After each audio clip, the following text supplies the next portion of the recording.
Hey guys, welcome to Tech Team channel. Hope you guys having a nice day. In this video I'm going to show you how can you play Roblox game without downloading it. So for that you need to go to a browser. I'm just using Google. Now in the Google for now.gg Roblox,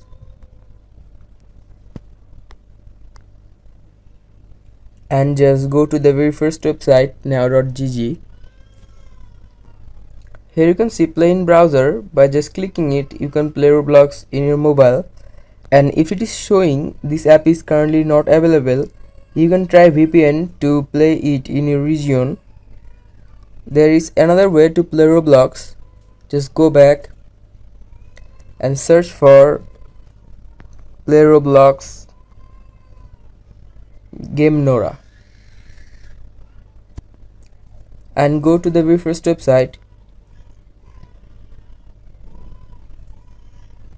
and here you can see Roblox, the play icon. By just clicking it you can play Roblox online. So guys, these are the two methods to play Roblox without downloading it. Hope you find this video helpful. If you find this video helpful, then give a thumbs up and don't forget to subscribe to Tech Team channel. Thank you so much for watching the video.